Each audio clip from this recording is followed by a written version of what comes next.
Hey guys, this is V17 for the how to design build a custom flying V using Stuart McDonald templates from time to time, but not recently because we're getting very close to finishing the guitar, as I said in the last video. I have elected to glue the fretboard down with epoxy, and I may explain it in this video after I do the job. But I have been dry fitting this fretboard just for just about probably 2.5 to 3 hours total. Um, I did a little bit more leveling on the neck lower to make certain that it was perfect, because I failed to mention in the video last night that the reason I like the 2-degree pitch is because it allows me to do a Floyd Rose that will float, but it will also allow me to do the traditional Gibson ABR1 and hold the strings E, A, D, the G string, at just under 11/16 of an inch. What is that? That's historical Gibson.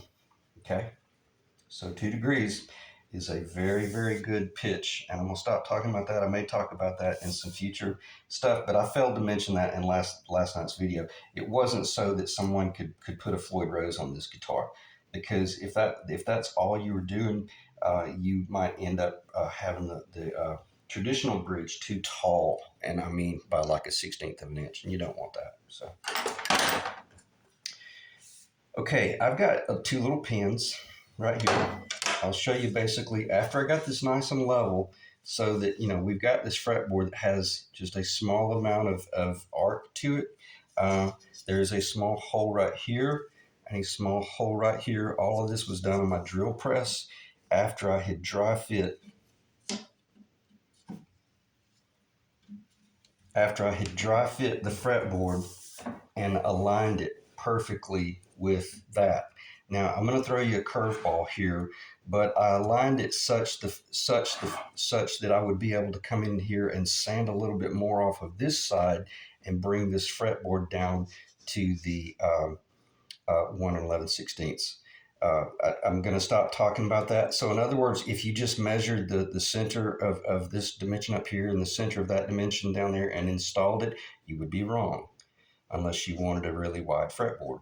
Remember, I was talking about work your way to the finish line, but always know which center line you're working from, okay? You might be working from a center line that no one's aware of. So the cool thing about those 2 little alignment pins, they'll get blended into the wood with the putty that you'll mix up from some of the Pa Ferro, and you'll never see it. You guys will know it's there, but it's the way Gibson, I think they typically put 1 pin down here, and I don't know if they always put a pin up here, but for the most part, when you do that, be real careful, man. You'll tear yourself open, just by reaching up and going, oh, I want to check it, and then all of a sudden you run your finger across that. For added drama, as you saw, I put a small amount of acetone in this. There's no sense in putting too much epoxy. What you need to be thinking right now is all I'm doing is I'm priming the wood with epoxy. Kind of think of it along those lines. I don't want any mill thickness at all, if you want to know the truth, because I'm going to do the same thing to the fretboard, and we will discover very quickly just how little epoxy you need to do a job, especially if you put it on both surfaces. Now, I will say this: epoxy is not the type chemical, or is not the type of adhesive that you think that you'll just put up there all sloppy and then put the clamp on it and it miraculously level itself out perfectly. Epoxy is such that you'd end up with a real wavy fretboard. So I say all that to say this: don't use epoxy unless you know what you're doing. Titebond is more forgiving, but nonetheless, if you use Titebond and you do the same thing and you don't get that fretboard glued down within just a matter of maybe 1 or 2 minutes from the time you applied the tight bond, you'll end up with it'll tack on you so quickly that you won't it won't squeeze out, and the same thing will happen. So in essence, the adhesives are identical in the way they act. It's just that the epoxy gives you more working time. I say they're identical in the way they act. They eventually cross a threshold by which, that's kind of like the point of no return, where time X's the time along like a graphical representation, I guess you could say. But as you can see, I've basically just have that sealed. Now you want to always remember, oh, and I forgot. Yeah, I did draw the lines.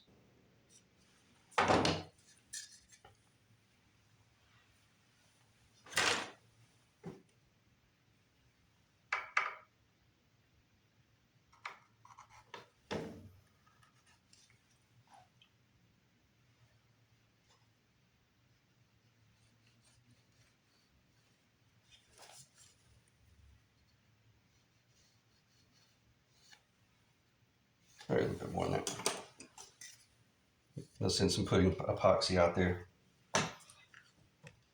I will deal with that. Yeah, still feels nice and creamy, but I've got about another. Oh, jeez, that'll be funny if it's. Well, if it is on there, no, I gotta check it right now. It's okay. It's gonna get some more lacquer work anyway. So one of these days, I'm just gonna stop doing videos because it takes so much more time to do these jobs when you're on video. So there's a nice little revelation. That's where some of the Polyfero tore loose when I removed it from the jig. So I'm gonna get a toothpick.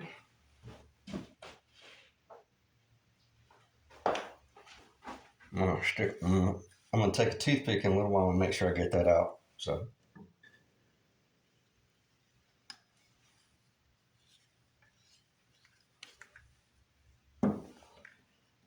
Check the camera, make sure it's even recording. 7 minutes. This might be a world record. Installation of a fretboard in under 10 minutes. That's what I should have titled it as. How to install a fretboard in under 10 minutes. Using aerospace technology. Aerospace product and procedure.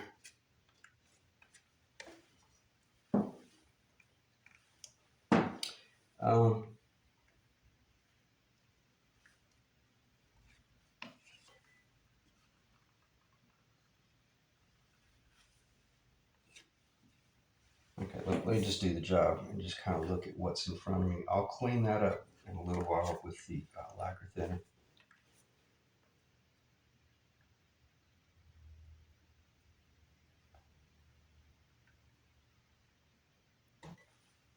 See, you wouldn't want to do this with tight bond. No.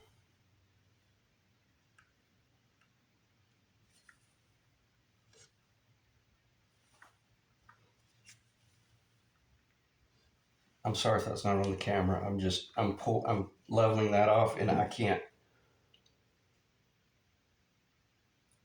If it's off camera, there's nothing I can do because I have to be able to look at it and see the middle thickness come together up there.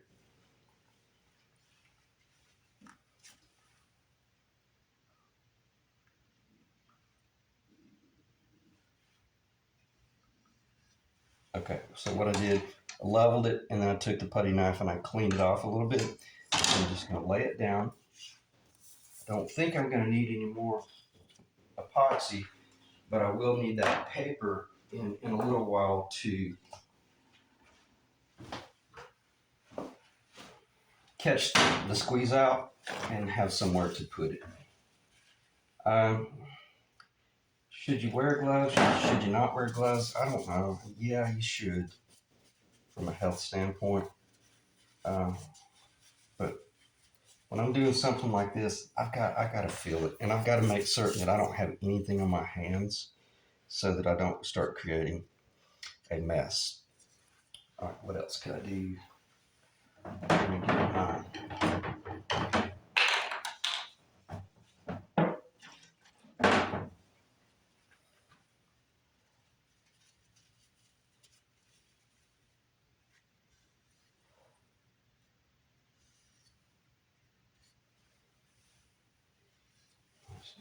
Looks good. So just kind of a milky film. Okay, that's all you really need. Uh, and you know, to be safe, let me not get in a hurry here. The guitar is more important than the video.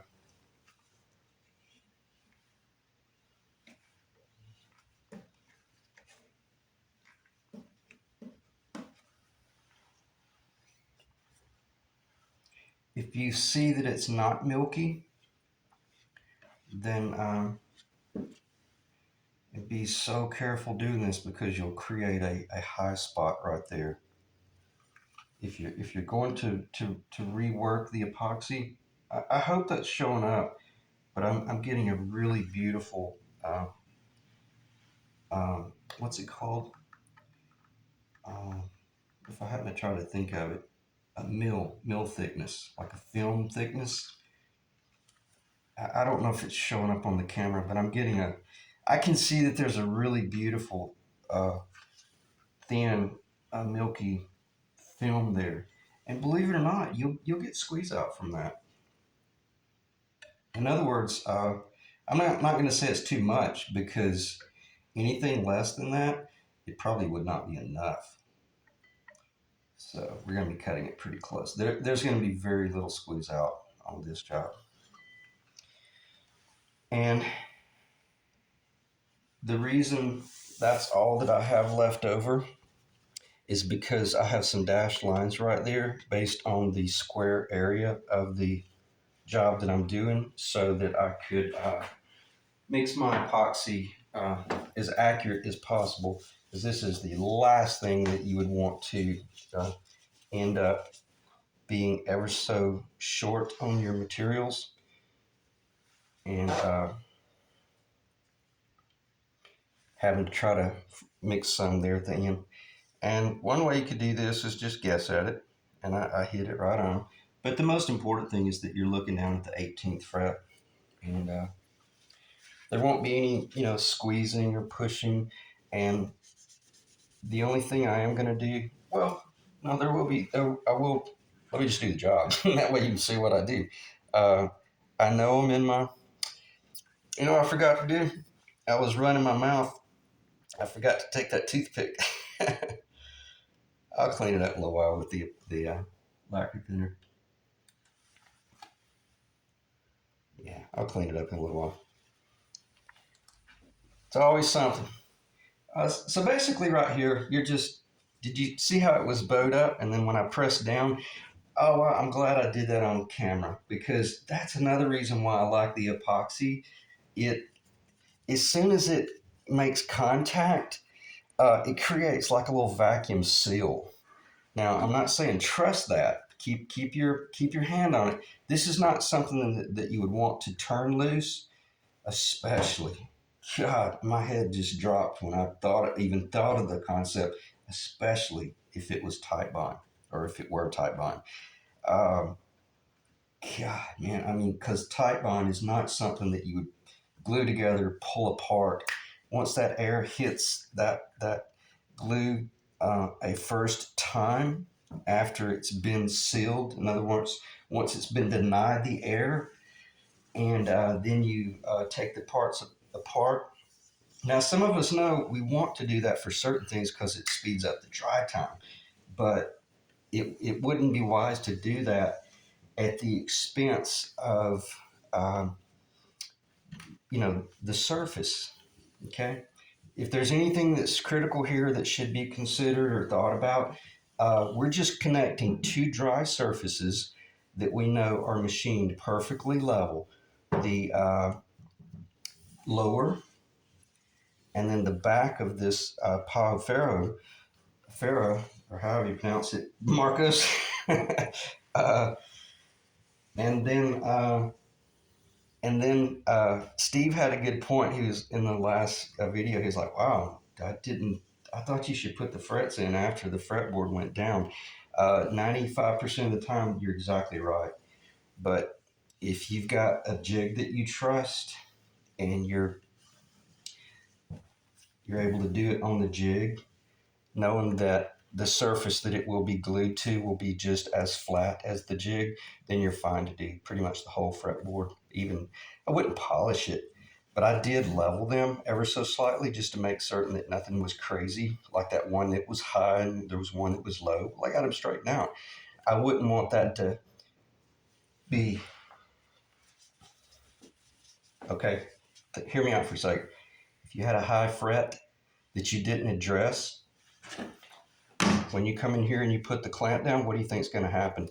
The caul is going to be pressing on the high one, and now it's going to push the high one down, and these are going to raise up, and you're going to end up with a you know what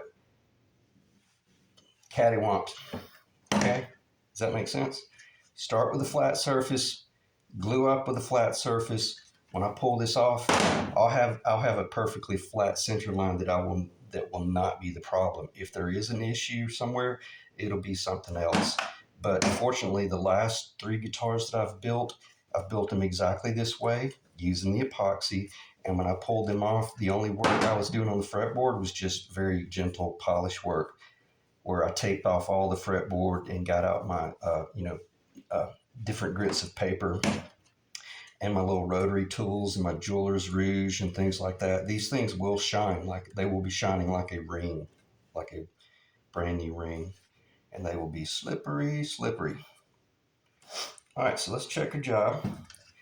And right now, I'm going to do a small, I'm not going to put any force on it, but I'm just going to do a little bit of like a little helper. Beautiful. Very nice. And to me, it was so much easier than the tight bind, because if there was an issue or a problem, I could pull this fretboard off and determine the degree of the problem and then how to address it. Maybe there was a little chip of wood that got up under there, or something like that, or a little, I call them crickets, a little cricket got in there, or he, we didn't see it. Regardless of whatever degree the problem is, then address it. And when you're sitting there, if you put this clamp up here, the first thing you should be doing, okay, I tell you what, let me just do the job. This would be the next step based on the time. I've got about another 10 minutes that I can sit here and do this crap right here and tell war stories and talk about fretboards and all that jazz, but let's go ahead and finish the job.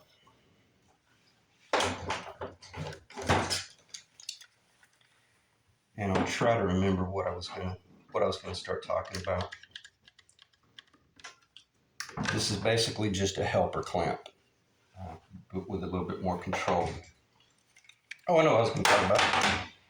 There's no way I could have forgotten this. That's going to be the most important tool in your arsenal: an eraser shield. All right, let's see if we now. Let me look down this. I have this level basically perfectly centered, and before I put this level on here, I put some sandpaper up on top of my table saw, and I dressed this bottom side of that level just to make sure, in the event it had a little a drop of glue on it, no crickets. There's no crickets on your tool, your caul, and there's no crickets in your work. Now, I tell you what I'll do. I'll do this, and this should make for an incredible video as far as thought process. Again, this is, you can see how much pressure I'm putting on it. It's not much. I say that. Let's go ahead and give it just one more click. And then you look at it. And if you see a problem, then that ought to be self-explanatory. Let's see if I can get this in the camera. I don't think I'm gonna be able to get it in the camera. I'm sorry, I can't. I'll do the best I can. If it's in the camera, then that's cool. If not, that's the thing about a flying V. They take up a lot of space when you start. I'm talking about you want to sight down the top of the frets or the bottom edge of the fretboard. Now, if this was an ebony fretboard going on a black lower, you couldn't use that to sight. You would have to just sight along the top of the frets or the fretboard if you hadn't put the frets in yet. All right, so the next thing I do, now, let me back up and clarify something. This entire operation that you see me doing, I went through this entire operation about probably 7 times last night with it dry, no glue in it, nothing. And I found the crickets. There was a few little things that I needed to address that I thought I had addressed and had not. And one was the lower. I had forgotten to assure that the lower was perfectly true, like I mentioned. And I realized when I did all this dry up, I realized there was an issue. And had I just glued it up, it probably would have been a failure. So I found what needed to be done, and in the center of the lower here, it needed to be kind of planed so that it's nice and true. Otherwise, you would have had to have done shim work back there under the fretboard. That would have raised the fretboard up, and what would that have done? That would have put us into a 2.5-degree pitch or worse. And buddy, would that have been a nightmare because you would have ended up with a 3/4 inch high bridge, and it would not have looked like a you know what. So your eraser shield, and if you can slide the eraser shield, if the eraser shield, went up under there and bottomed out, you got some issues. Now, I'm gonna throw you a curveball here out on the end. See what's happening. Okay, don't let that freak you out. That's intentional because the last 2 or 3 frets, you want them, and just read between the line. Eraser shield thickness taper off just a little because you want to set your action from up here, and by the time you get up here playing, if you were up here fretting, doing like really fast fret work or bar chord work up in this area right here, you wouldn't want to run the risk of any buzzing. But if this, again, this is not something you could see visual, but it tapers off a little bit at the back. And how did I achieve that? Took my sanding block, my Stewart McDonald block. Well, that's how I basically did it. Made sure everything was level, and then when I got out there, just gave it about 1 or 2 extra blows and pushed it down and let it go down. Again, I shouldn't even be making the hand symbol there that it's going down because it's so minimal that it'll barely even see. It's kissing right there. So that's in good shape. I'm in good shape there. And if there was a problem, then you'd move your clamp up here a little bit and go into it, put some muscle behind it and move your epoxy around a little bit. Just barely going under there. It's beginning to kiss right there. Okay. And then keep in mind that epoxy, if you just let it sit there for a while, be real careful because that epoxy will start redistributing. So, okay, I'm going to check the time. I may end the video. We're at 24 minutes. That lasts a little bit longer. Yeah, I spent a lot of time talking about that leveling and the initial fit work. So how long did it take me to install this fretboard in total? About 6 hours, 5 to 6 hours. Don't think they just, they just glue up. Sometimes they do. I think why I had to spend more time fitting it is because I started building this guitar several months back, and then it ended up sitting in the corner, for 3 or 4 months while I was working on other projects. And that's why I meant about a month back, I got to get this thing listed, sold, and out of the shop. Otherwise, I'll never finish it, and it'll always be one of those things over in the corner looking at you when you walk in the shop, you know. So next step, you got a little bit of lacquer thinner on your rag, and then you just do 1 or 2 passes. Don't do too much. You don't want to start saturating it.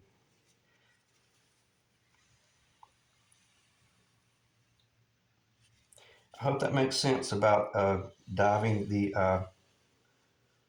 fretboard off on a microscopic level. I learned that from